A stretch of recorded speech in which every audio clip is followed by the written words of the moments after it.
Доброе утро! В эфире программа «Утро Якутии» на телеканалах «Якутия-24» и НВК «Саха». Сегодня среда, 13 октября. Катерина Винокурова, Павел Танин. Приветствуем вас. Вновь в этой студии с вами начинаем этот день, который, надеемся, пройдет у вас замечательно, плодотворно, энергично и, самое главное, с улыбкой на лице и позитивно. Для этого мы много чего приготовили. Во-первых, как всегда, интересные гости нас ждут в нашей студии. Обязательно расскажем о последних новостях, узнаем, какие нововведения появились в такой процедуре, как получение паспорта. Также узнаем, как обезопасить себя от гололеда, послушаем лайфхаки от горожан, а также какие модные цвета сегодня у осенней капсулы и что сейчас актуально в осенне-зимний период. Да, также приоткроем завесу тайны о том, как научиться играть на духовых инструментах. И напомним вам в очередной раз, что работаем мы в прямом эфире. WhatsApp номер 8 914 273 4488. Все свои поздравления, пожелания доброго утра. С днем рождения, с каким-то праздником, кого-то поздравить хотите, пожалуйста, присылайте. Все в обязательном порядке мы прочитаем, поздравим и так далее. И не забывайте про нашу страницу в Instagram _, Якутии. Там все самые интересные материалы из наших выпусков всегда дублируются. Можете их посмотреть заново, еще раз насладиться ими, прокомментировать, поставить лайк.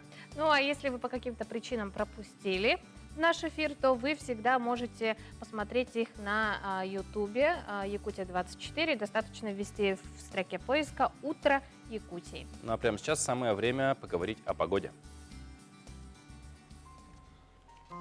Сегодня в центральных районах в 6 часов утра температура воздуха составила -4, -9 градусов.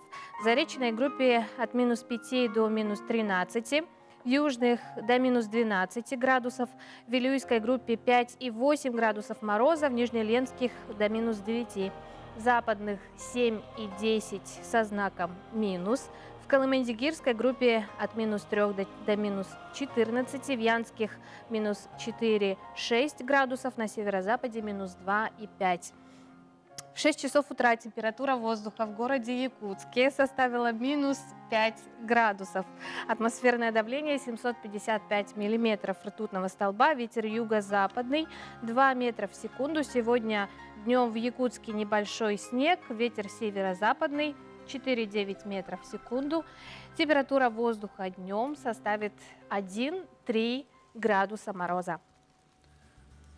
Ну, вроде не совсем уж и мороз, хотя вот это усиление ветра, оно свою лепту всегда вносит. Так, Да. например, вчера вроде не слишком холодно было по температурному режиму, но порывы ветра давали свою, так сказать... Да, о себе знать, и поэтому одевайтесь теплее и будьте осторожны на дорогах. Ну, а прямо сейчас передаем слово коллегам из информационной службы, они нам расскажут о последних новостях.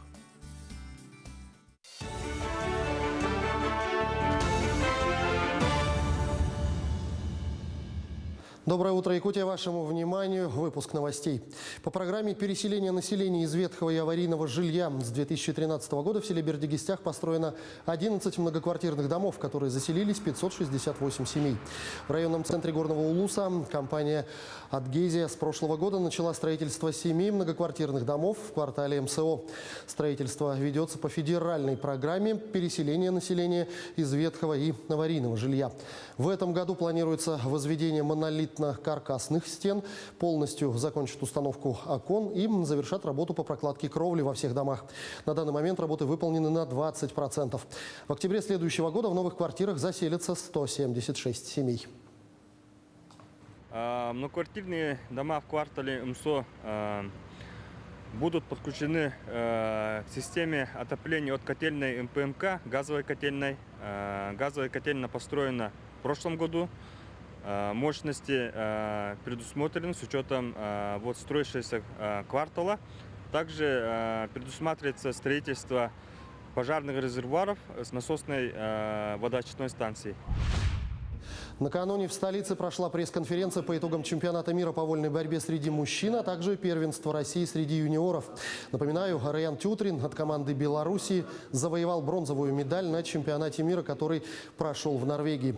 Там он показал лучший результат из всех якутских спортсменов и в схватке за бронзовую медаль выиграл у двукратного призера чемпионатов мира, двукратного чемпиона Европы Сулеймана Атли. А в первенстве России среди юниоров до 24 лет, которое прошло в подмосковном Наро-Фоминске, лучшие результаты показали братья-близнецы Алексей и Петр Копыловы, завоевавшие серебряную и бронзовую награды.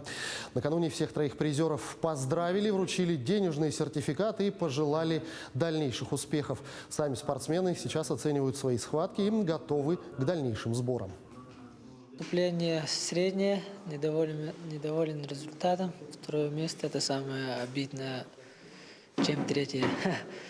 Хотел бы завоевать золото и поехать на мир до 23. Вот не удался, второе место занял. В будущем сейчас на сборы поеду 17-го в Владикавказ. Вот. За санитарным состоянием общественного транспорта усилят в столице республики. Соответствующее поручение дал мэр Якутска Евгений Григорьев. С приближением зимы все больше водителей ставят личные автомобили на прикол, поэтому нагрузка на общественный транспорт будет возрастать, приводятся его слова. В связи с этим глава города поручил административной комиссии усилить работу по контролю санитарного состояния общественного транспорта, проведению дезинфекции и соблюдению масочного режима в автобусах. По информации Союз Авто, вакцину от ковида на сегодняшний день получили 172 водителя из числа частных перевозчиков. Спасибо коллегам, а мы продолжаем наш эфир. Сейчас самая большая проблема у нас, это, конечно, гололед. Да, потому что зима, она в свои права уже максимально вступает, снег уже капитально, как я его называю, выпал, и, соответственно, с этим пришли свои проблемы. Скользко очень. Да, ну и, конечно, это травмы у пешеходов и дорожно-транспортные происшествия.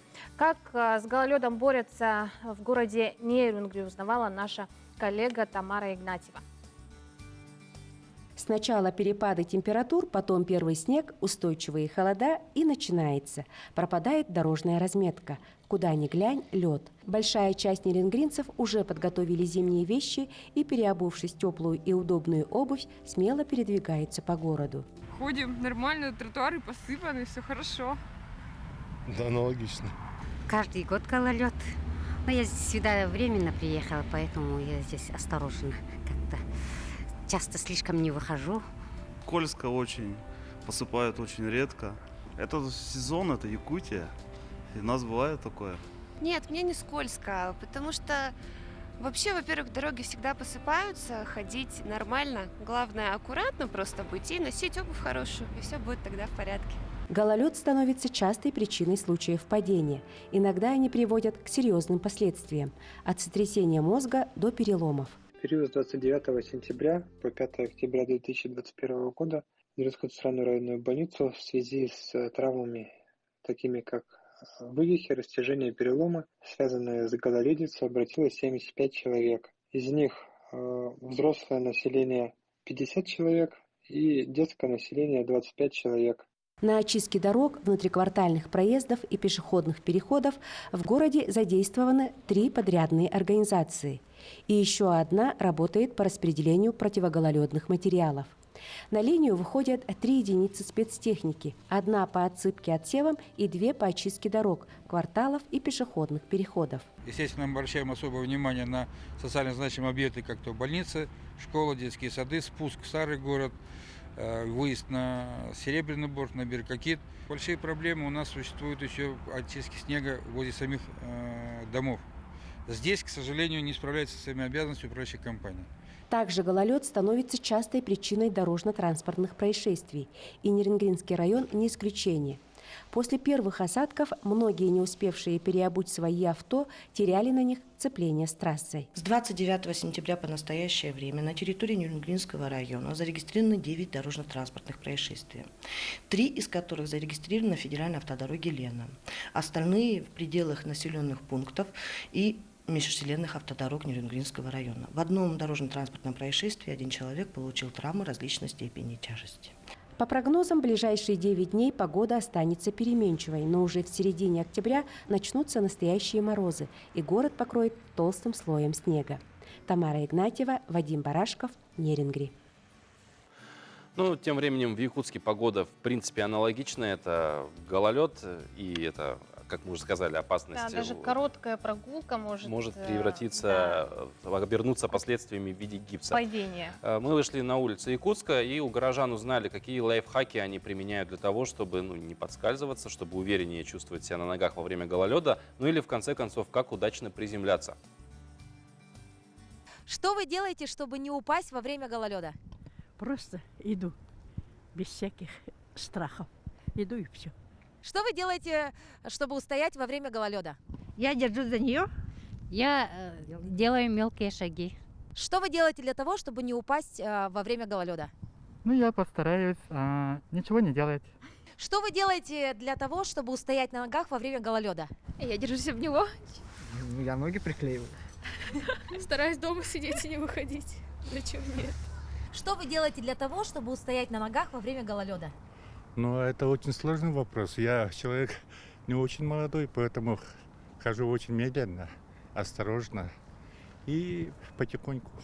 Что вы делаете для того, чтобы устоять на ногах во время гололеда?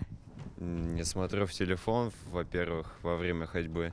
Ну и, конечно, не отвлекаюсь по сторонам, смотрю только вперед. Желательно под ноги себе смотреть, куда идти. Ну а если падаю, то падаю красиво. Это самое главное. Если вы уже все туда летите, то сделайте так, чтобы все восторгались вокруг.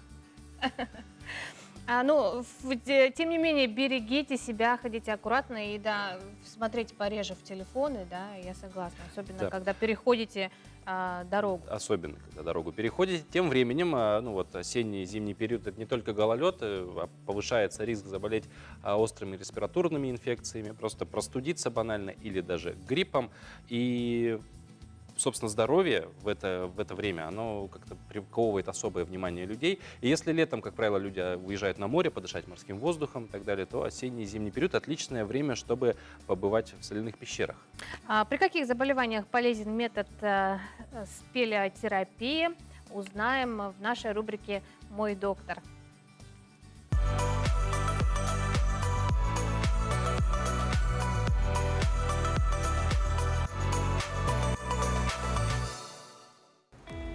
Доброе утро!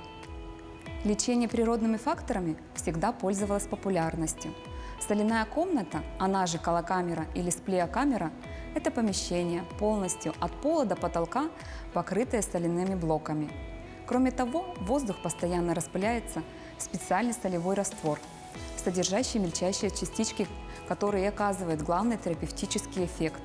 Нахождение в соляной пещере крайне благотворно влияет на иммунитет и помогает противостоять респираторным заболеваниям. Уже после нескольких сеансов у пациентов ослабевает или полностью пропадает кашель и даже храп. Микрочастички соли в воздухе голокаметры способствуют очищению кожи. Среди показаний – акне, атопический дерматит, экзема, псориаз, не говоря уже о подростковых высыпаниях. Как уже было сказано, одно из главных воздействий раствора соли – очищение легких и дыхательных путей.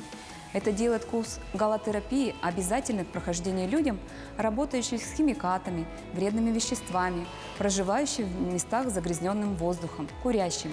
Нахождение в соляной пещере ускоряет метаболизм, что способствует естественному похуданию. Гипертоникам также показана эта процедура с целью улучшения кровообращения. Замечательный терапевтический эффект дает голокамера в борьбе с затяжными депрессиями, подавленным состоянием, нервной возбудимостью. Соляной раствор способствует ускорению реабилитации после перенесенной коронавирусной инфекции, болезней и травм. Польза от галотерапии для детей даже превосходит пользу для взрослых. Во-первых, это укрепление иммунитета, и у малышей с детских лет повышается стойкость к вирусам и инфекциям. Кроме того, курс устраняет излишнюю возбудимость и решает проблемы со сном. Позитивные изменения в самочувствии можно ощутить уже после 3-4 визитов в соляную пещеру, а полноценный курс составляет 10 сеансов и рекомендуется повторять его минимум раз в год в период распространения вирусов и бактерий. Расслабляющая обстановка позволяет избавиться от хронического стресса, восстановить эмоциональное равновесие.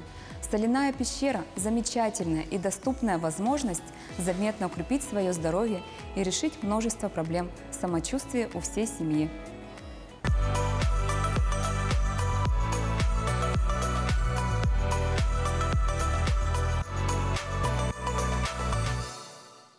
Ну, несмотря на то, что спелеотерапия – это достаточно щадящий метод профилактики, все же он имеет противопоказания, поэтому прежде чем попробовать это, если вы этим еще не занимались, то, конечно же, проконсультируйтесь с врачом. Ну а осенью тоже очень важно и можно выглядеть отлично и ловить на себе восторженные взгляды. Да. И при этом одеваться так, чтобы было максимально под сезон, не продуло, не заболеть, максимально себя обезопасить. В этом вопросе нам поможет стилист, который подберет базовый гардероб на осень 2021 года. Этой осенью актуально все. Почти нет никаких ограничений. Главное, конечно, это тепло, да, и наше с вами здоровье. Вот, поэтому нужно обязательно обращать внимание на интересные вещи, которые могут отразить индивидуальность. Интересный комбинезон в стиле милитари. Милитари тренд, он достаточно долговечный, долгоиграющий. То есть, приобретая комбинезон сегодня, вы точно можете знать, что и через 3 года он будет также актуален. Особенность комбинезона в том, что вы можете носить его по-разному. То есть, как с каблуками, сочетая грубыми ботинками. Комбинезон хорош в сочетании с вторым слоем. Например, это водолазки, как в данном случае из трикотажа, или же футболки различного рода лонгсливы. То есть он дает возможность его утеплить. Ну и, конечно, это всегда готовый цельный образ вверх и низ. Не стоит задумываться, в чем же идти. Один комбинезон решает сразу несколько задач. Трикотажные тельняшки – это двойной тренд, обязательно обращайте на него внимание. Также замок на горле – это отсылка к 80-м, также сейчас очень актуальны. Поэтому попробовать носить такой свитер в сочетании с привычными джинсами, с различного рода брюками палаццо, возможно.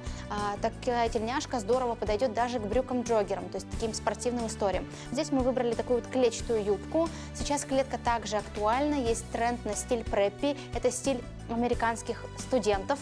Вот, можете такого рода юбки сочетать как в офисных историях, так и в повседневных образах в стиле casual. Сочетать разные принты между собой также актуально. В осенний период стоит учитывать факт того, что нужно утепляться, ну и быстро преображаться. Например, если вы были на работе, да, в базовой голубой рубашке в сочетании, возможно, с какими-то офисными брюками, то можно всегда легко преобразиться, добавив ярких красок. Например, если в вашем гардеробе есть яркий кардиган, какой-то яркий интересный трикотаж или объемный свитер, то это будет отличным сочетанием, например, для сочетания с простой базовой рубашкой. Также есть один из интересных трендов, это сейчас заменять колготки лосинами. То есть вы можете выбрать любые лосины в зависимости от того, какой цвет вам нравится, и сочетать его с объемными ботинками. То есть лосины на данный момент могут быть отличной альтернативой колготкам. Во-первых, это тепло, во-вторых, это очень красиво. Очень актуальны сейчас образы в неформальной стилистике сочетать несочетаемое. Тут у нас юбка в достаточно романтичном стиле, но при этом выполненная из эко-кожи, плессировка с фланелевой рубашкой в зеленом цвете. Под низ у нас простая базовая футболка. Особенность этого образа в том, что он официально неформальный.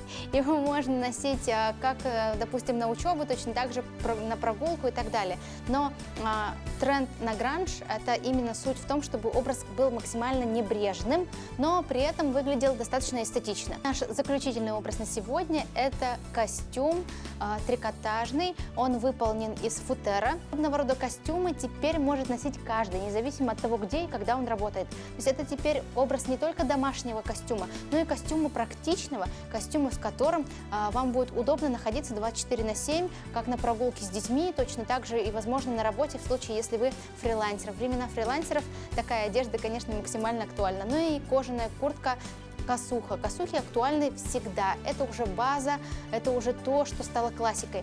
Но здесь мы предлагаем сочетать косуху в более интересном цвете, в пастельном оттенке, с приглушенным оттенком костюма. Это смотрится свежо, хорошо и по-новому. Пробуйте совершенно разные костюмы и образы этой осенью и оставайтесь в тренде.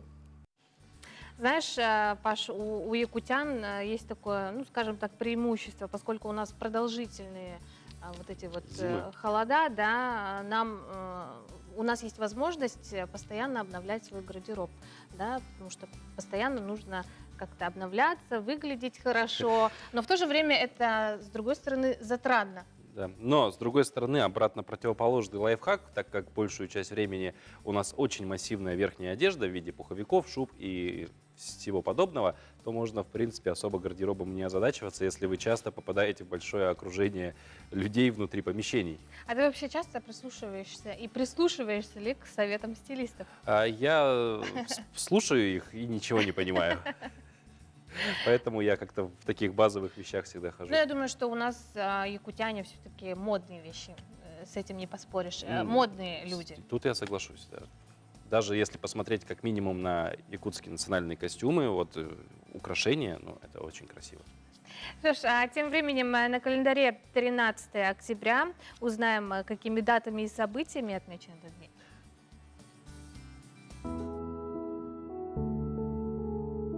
На календаре 13 октября и в этот день отмечают Международный день по снижению риска бедствий. По народному календарю в этот день отмечается память Михаила, святого Русской Православной Церкви. На Руси был интересный обычай. В день Михаила молодые девушки сжигали свои соломенные постели. По соломе, вытрясенной из матраса, сулили о здоровье его владельца. Приметы. Если первый снег выпадал на Михаила, значит зима настанет еще не скоро. В этот день в Италии и других католических странах юлианский календарь был заменен на григорианский. Заложен первый камень в основании резиденции президента США, которая с 1809 года стала называться Белым домом. Гринвич утвержден как место происхождения нулевого меридиана. Советские войска вступили в Ригу. Челябинск стал городом-миллионником. Родились в этот день Петр Бартенев, русский историк и литературовед, зачинатель пушкиноведения. Саша Черный, русский поэт и прозаик, эмигрант. Энжени Каттон, французская женщина-физик, основательница Международной демократической федерации женщин. Вадим Матросов, советский военачальник, генерал армии, герой Советского Союза.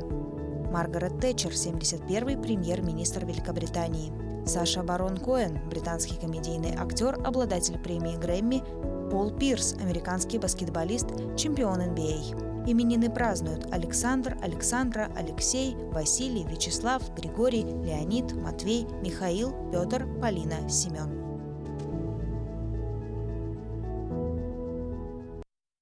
Совсем недавно появились изменения, нововведения по получению самого главного документа. Кстати, да, я не знала. Ты знал? Я слышал, но сильно не вдавался в подробности. Я свой паспорт уже получил, менять его не скоро, поэтому пока еще есть время узнать, что называется.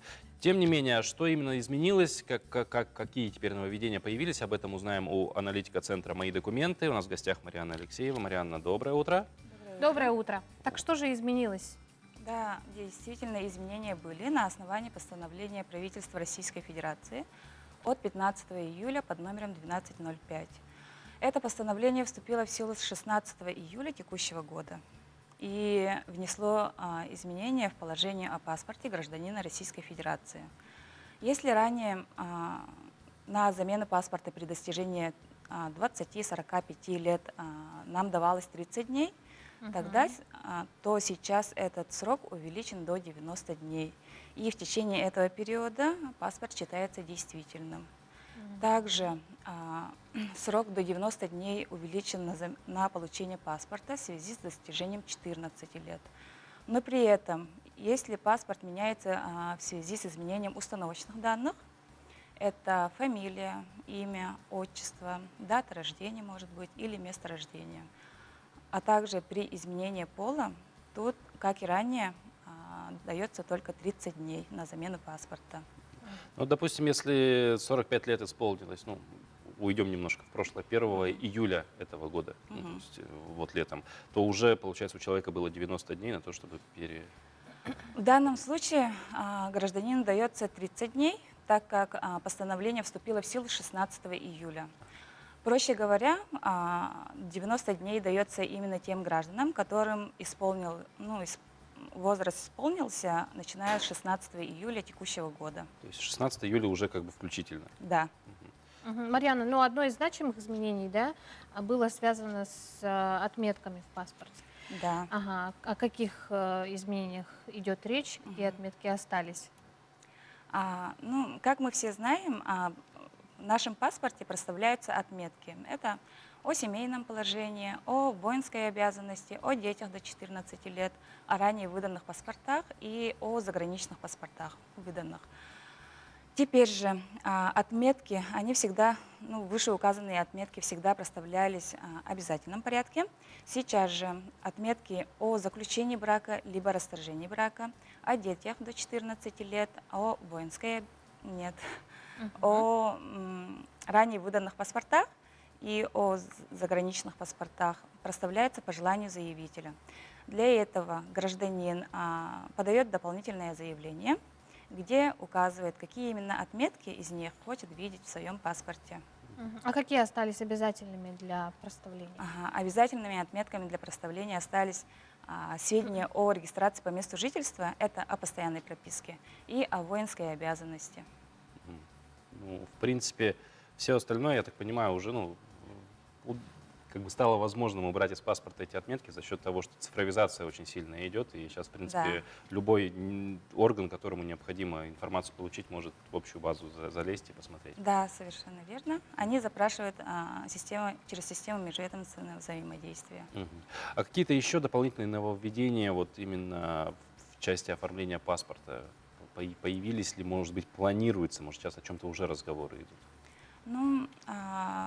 На основании 210-го федерального закона сейчас документы, которые находятся в распоряжении органов, участвующих в предоставлении государственных и муниципальных услуг, предоставляются самим гражданинам при подаче документов на замену паспорта по желанию. Это может быть документы, выданные органом ЗАГС России. Но в случае, если документ органа ЗАГС выдан иностранным государством, например, свидетельство о регистрации брака, тогда вот этот документ заявитель обязательно должен предоставить самостоятельно. Также к таким документам может относиться документ, удостоверяющий наличие гражданства Российской Федерации, либо квитанция об оплате государственной пошлины. Но это не говорит о том, что пошлина не должна быть оплачена. Она должна быть оплачена, но сама квитанция не обязательна для предоставления. Кстати говоря, про пошлину, я думаю, имеет смысл эту цифру назвать, за просрочку именно сроков переоформления паспорта, потому что на личном опыте однажды убедился, что лучше вовремя все сделать. Сроки увеличились, изменилась ли пошлина за именно нарушение этих сроков? Если срок нарушен при подаче на замену паспорта, документов, тогда в центрах «Мои документы» не принимаются обращения.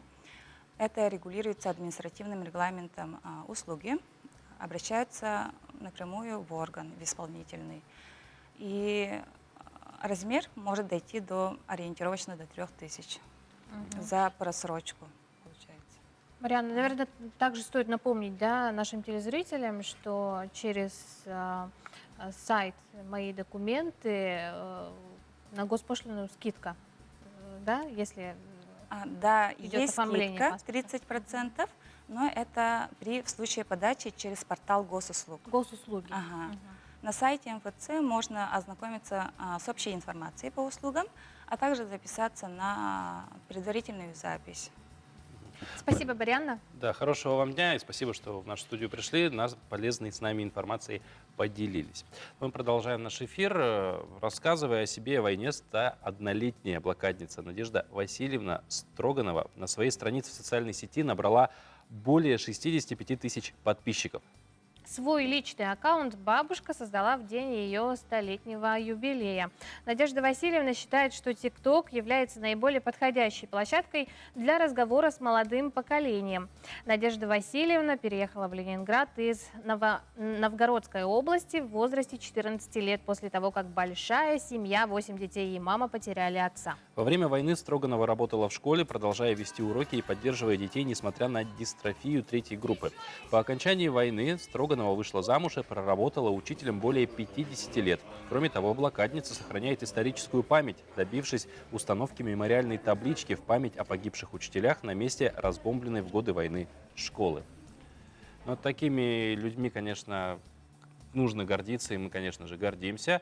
Но Да, вот говоря... да, Надежда Васильевна у нас долгожительница. Я думаю, что она каждое утро свое начинает с зарядки. Ну, в принципе, да, это один из путей к тому, чтобы здорово и долго прожить свою жизнь. Поэтому прямо сейчас, дорогие друзья, зарядка. Доброе утро. Меня зовут Ольга Каюмова. Я персональный тренер атлетического клуба «Спарта». Я проведу для вас зарядку на нижнюю часть тела. Ноги по ширине таза, спина прямая. Начинаем с вращения таза. Раз, два, три, 4. Другую сторону. Раз, два, три, 4. Коленные суставы следующие. Чашечки не давим сильно, вращаем вокруг своей оси. Можно сделать по 6-8 повторений. Дальше голеностоп. Вращаем также вокруг своей оси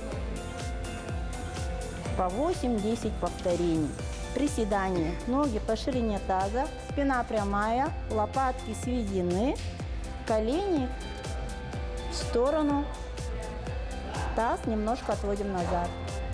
Стараемся спину держать прямо. Таких выполняем движения по 4 подхода, 8-10 повторений. Второе упражнение – выпады. Ноги ставим. Колени должны быть перпендикулярны пятке. Таз также перпендикулярен полу. Спина прямая. Лопатки сведены. Взгляд направлен прямо. И выполняем упражнение. Опускаемся до 90 градусов. Левая нога. Также вес на пятке. Спина прямая, лопатки сведены. Вдох. Вдох. Выдох. Вдох. Выдох. Вдох. Выдох. Третье упражнение. Это наклоны. Ноги по ширине таза, спина прямая, вес тела на пятках.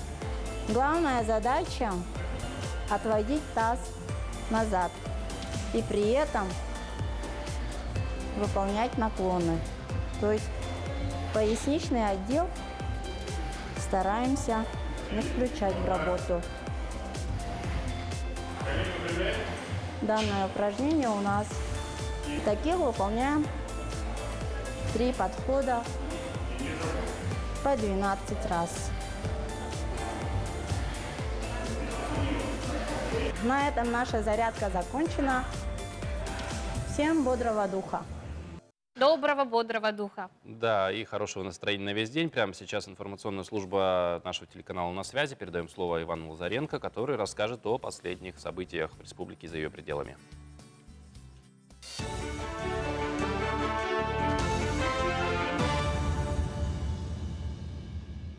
С наступлением первых холодов водителям и пешеходам нужно быть особенно бдительными, так как дорога становится скользкой. Об этом водителям напомнили учащиеся второй школы в Покровске. Для привлечения внимания водителей юные участники акции «Осторожно, гололед» подготовили яркие плакаты, призывая автовладельцев быть внимательными и соблюдать правила. А для пешеходов ребята подготовили содержательные брошюры и раздавали их. Также объяснили водителям и пешеходам учитывать скользкость на дороге, не спешить, не увеличивать скорость автомобиля. Призвали пешеходов иметь при себе и на одежде светоотражающие элементы. Отметим, что за 9 месяцев этого года в Хангаласском районе произошло 15 ДТП с участием пешеходов. К сожалению, один случай закончился летальным исходом. В ближайшие 2-3 дня начнутся заморозки и на дорогах будет гололед. Вследствие чего мы рекомендуем всем поменять свои шины с летних на зимние, а также быть внимательным на дорогах. Следите за пешеходами и не забывайте оглядываться по сторонам. А также нужно, чтобы все пешеходы были также предельно внимательны, чтобы не было никаких происшествий на дорогах. Более 60% якутян имеют учетные записи на портале госуслуг и могут пройти предстоящую перепись населения онлайн. Об этом накануне сообщили на пресс-конференции, посвященной всероссийской переписи населения, основной этап которой стартует с 15 октября. Возможность быстро, легко и, главное, безопасно переписать себя и своих близких на портале госуслуг – это главная новация переписи. Достаточно иметь стандартную или подтвержденную учетную запись и устройство с выходом в интернет. Среднее время заполнения переписного листа 23 минуты. При обходе жилых помещений переписчиками достаточно предъявить QR-код, чтобы подтвердить свое участие в переписи. Как показывают итоги выборочного наблюдения использования населением информационных технологий, информационно-телекоммуникационных сетей, с каждым годом у нас растет доля людей, которые имеют доступ к интернету. И призываю всех людей, обращаясь к населению, при проведении предстоящей переписи, которая у нас стартует 15 октября, принять участие в переписи через портал госуслуг. Кардиологический диспансер в Якутске ведут в конце года. Все вопросы рассматриваются и решаются в диалоге с подрядчиком. Об этом сообщила вице-премьер Ольга Балабкина. Напомним, вопрос строительства кардиоцентра поднят главой Якутии Айсеном Николаевым в 2018 году. И с того же года при федеральной поддержке идут интенсивные работы по возведению объекта. Одно из самых больших медицинских учреждений в республике начнет принимать первых пациентов в начале следующего года. В учреждении разместят кардиологию, нейрососудистое отделение неврологии и хронической сердечной недостаточности. Здание рассчитано на 150 общих и 25 реанимационных коек. На этом пока все новости. Хорошего дня. Но у нас тоже есть новость. Хорошая, очень позитивная. Отличная новость. Спасенный в горах Архыза медвежонок обрел дом в карантинно-реабилитационном центре диких животных Велес под Санкт-Петербургом. Медведицу нашел карачаевец Аслан Кагиев, когда в сентябре приехал в Архыз на отдых. Мужчина заметил прикованное цепью к опоре линии электропередач животное и решил на время приютить его у себя. Позже он передал найденыша в Велес. Новую постоялицу назвали Ария. Она стала 22-м медведем, который находится на попечении центра. Малышку поселили рядом с другой медведицей Сонатой, которая немного старше своей подруги. Планируется, что самочки поладят, и их можно будет вместе выпустить в лес.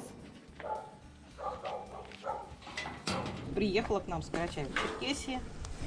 Там ее из неблагополучных условий забрали и привезли к нам, собственно говоря. Девочка ручная. Наша задача сделать ее подружкой Сонате, да? Красотка. Ты красотка? Ты красотка. И очень общительная красотка, да. В Велесе у Арии очень разнообразный рацион. Ее кормят молоком, кашами, фруктами и овощами.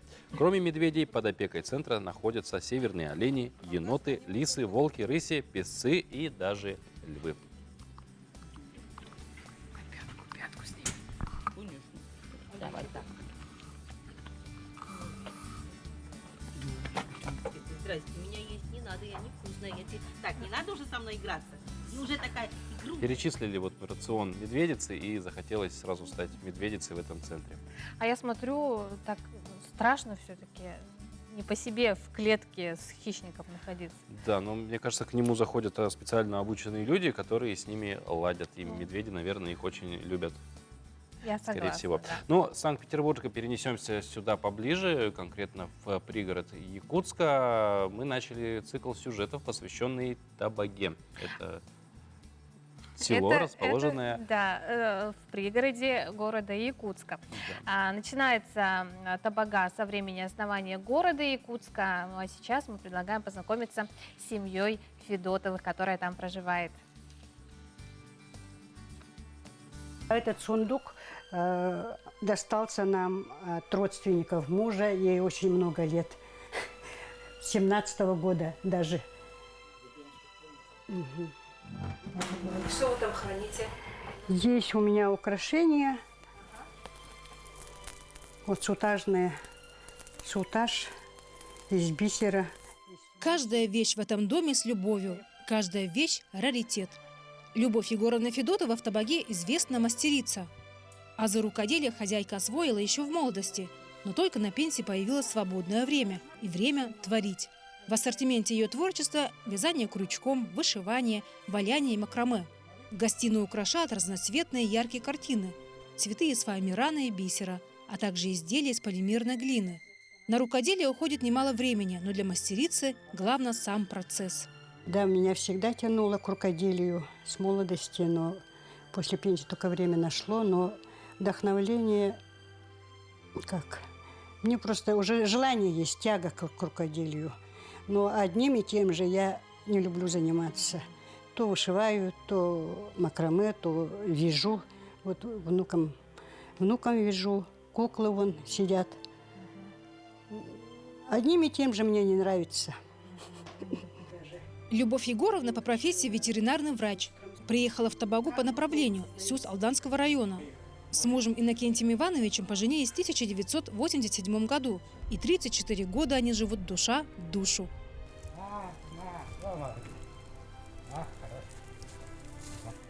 Во время съемок хозяин дома присматривает за буренками, особенно за Мартой. Иннокентий Иванович родом из Табаги. Родился и вырос в этих краях. По профессии автослесарь, но всю жизнь проработал на ферме.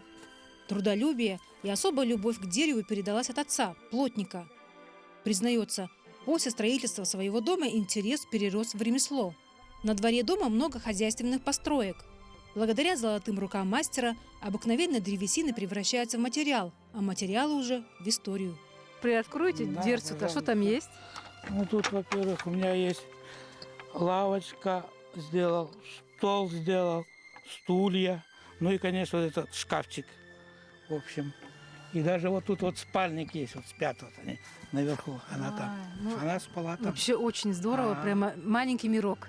Да, видимо. Ну, нравится им здесь. Супруги Федотовы признаются, стройка всей жизни – семья. Главное, что они построили вместе. Свою жемчужную свадьбу Федотовы отметили 4 года назад в кругу большой и любимой семьи. А секрет семейного счастья прост. Что объединяет людей вот в семье? Вот в чем залог семейного счастья? Чтобы долго и хорошо прожить, душа в душу. Ну, наверное, конечно, любовь такое слово есть. Ну и мы как-то общий язык всегда находим. Правда, вот сейчас с этим интернетом уже мало сильно поговоришь. Раньше как-то проще было. Ну так, мы, конечно, с женой-то своя, и советуешь, конечно, что как сделать. Она подскажет, ну я и... Все-таки творчество объединяет? Вот творчество. Обязательно, конечно, да. У нее свой взгляд на это, у меня свой. Ну, где-то иногда и спорим, я вижу так, она видит по-своему. Ну, в общем, где-то середку находим и... Да. При входе в дом Федотова сразу в глаза бросается их совместное увлечение. Особое очарование интерьеру придают не только изделия, сделанные своими руками, но и особая теплая энергетика и семейные ценности, которые семья Федотовых передает своим детям и внукам. Ирина Григорьева, Григорий Николаев, село Табага. Доброе утро. Утро Якутии в эфире. Телеканалы Якутия-24 и НВК «Саха». Встречаем этот день вместе с вами. Катерина Винокурова, Павел Танин. Паша, ты знаешь, что у нас в Якутии есть единственный духовой оркестр? Я наслышан об этом. Вообще, хотелось бы с утра сейчас с тобой поговорить конкретно о таком явлении, как встречать день с музыкой. Вот вообще, это, в принципе, классно, в зависимости от того, какую музыку вы предпочитаете, потому что, мне кажется, нужно что-то драйвовое и интересное. Да, и это возможно, даже в рамках нашей передачи. Да, и вот в этой связи я очень завидую людям, которые занимаются музыкой профессионально, ведь с музыкой они проводят целый день. Всю жизнь. Да, и, может быть, не слушают, но как минимум читают партитуры, ноты и так далее. Да, в нашей студии как раз-таки гости духового оркестра. Это заведующий кафедрой концертно-духовых и ударных инструментов Высшей школы музыки Александр Кузьмин, а также ученики 11 класса Люба Попова и ученик 10 класса Михаил Миронов. Доброе утро, уважаемые гости. Доброе утро. Вот. Ну, для начала хотелось бы узнать такой вопрос. Вы, как заведующий кафедрой именно духовых ударных инструментов, подскажите, сколько сегодня вообще в Высшей школе музыки направлений по инструментам? Да, спасибо большое за приглашение. Я Здравствуйте, дорогие зрители. Вы знаете, что Высшая школа музыки уже существует почти 30 лет. Вот, и указом первого президента была открыта эта школа. И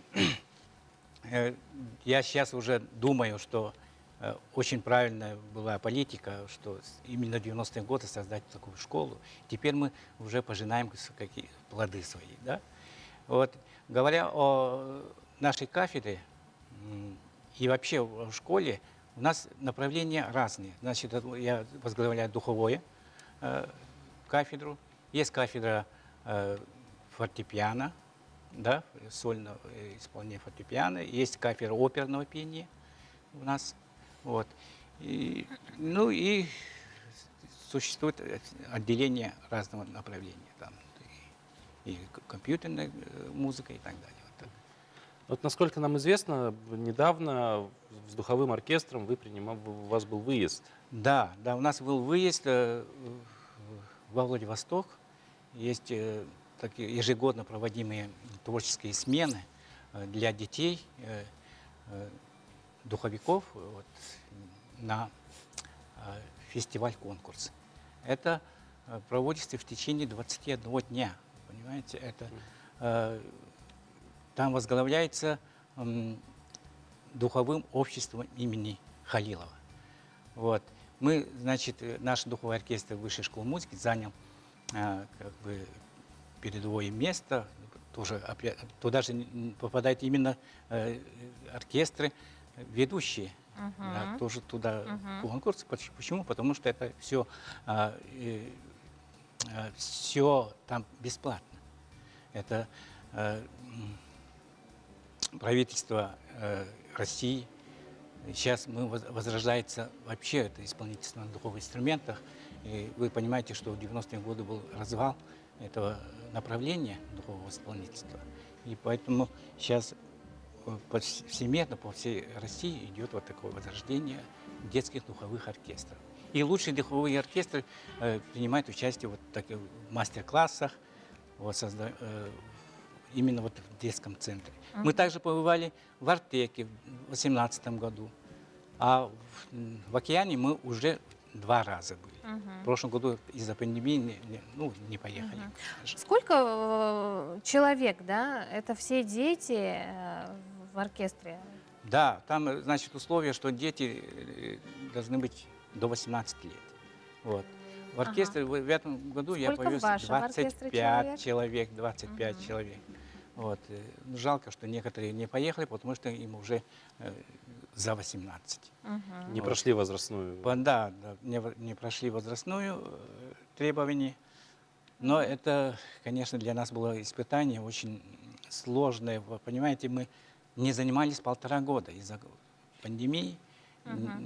И пришлось нам за 10 дней до выезда вот быстренько собраться и подготовиться. И, думаю, что удачно все съездили. Вроде все получилось. Да, получилось, но, конечно, с большим трудом, но есть и такие. Вот сейчас хотелось бы поговорить с Любой и Михаилом. Насколько знаю, Люба, ты играешь на флейте, вот она лежит перед нами, и Михаил, ты играешь на тубе. Почему вот вы выбрали именно эти инструменты? Как-то они вас привлекают или вот дали в руки, и у меня играется и хорошо, сами ли вы играю. выбрали, да? Ну вот, я в Высшей школе музыки с 1 класса. Я поступила в 7 лет, и тогда, я из деревни сама, вот, и из всех инструментов я знала только флейту, фортепиано и скрипку. Что-то мне понравилось флейта, смотрела я в телевизоре и выбрала флейту. Так получилось. Михаил? Я тоже только знал флейту, фортепиано и скрипку. Я изначально хотел на флейту, но мне дали выбор между тромбоном и тубой. Мне больше понравился вариант с тубой, потому что мне так захотелось. Причем вот абсолютно разные звучания, да? Флейта очень достаточно высокая. Вы уже все, вы до конца с этим инструментом? Или есть возможность изменить ему? Да нет.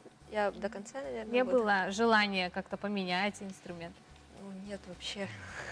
Ну вот, я так понимаю, вы также вот принимали участие в конкурсе, как-то свои впечатления поделитесь. Поделитесь, да. Много ли ребят, общались ли с другими ребятами из других регионов?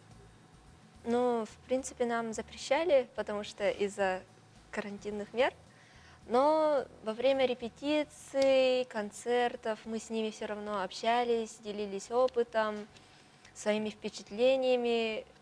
Все очень хорошо настроенные, позитивные, подготовленные.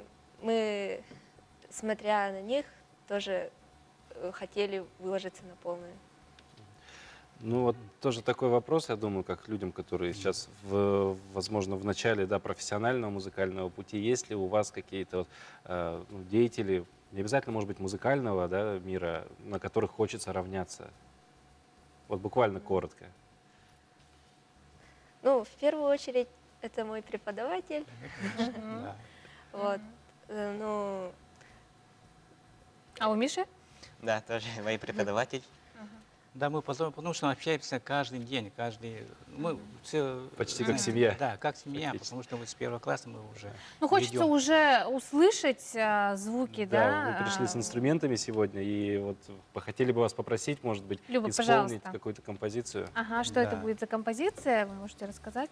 Ага, Ну, Александр это Эдуардович. они выбирают сами, что играть. Я тут уже не вмешиваюсь. Почему? Потому что Мгм. Люба, пожалуйста, мы с нетерпением ждем. известно.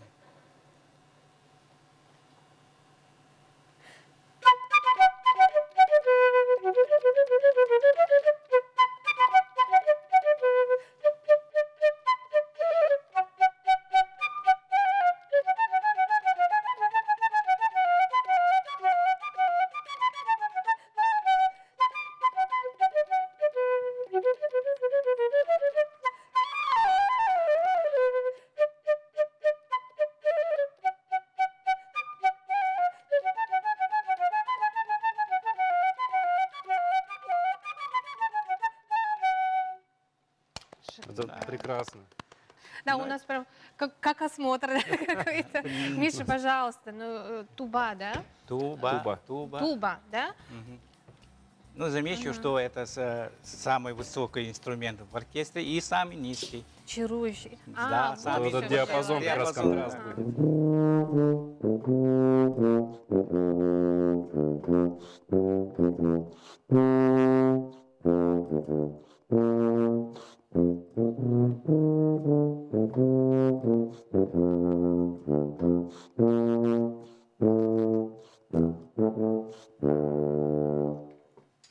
Вот, как пример. Здорово. Ну, вот прям послушали этот контраст диапазонов сейчас. Вот. Ага. Ну, у ребят какие планы дальнейшие? Да, дальнейшие планы у нас, конечно, грандиозные. Значит, Люба вот на днях уже вылетает на международный конкурс в Москву. Она прошла первый тур по записи, да.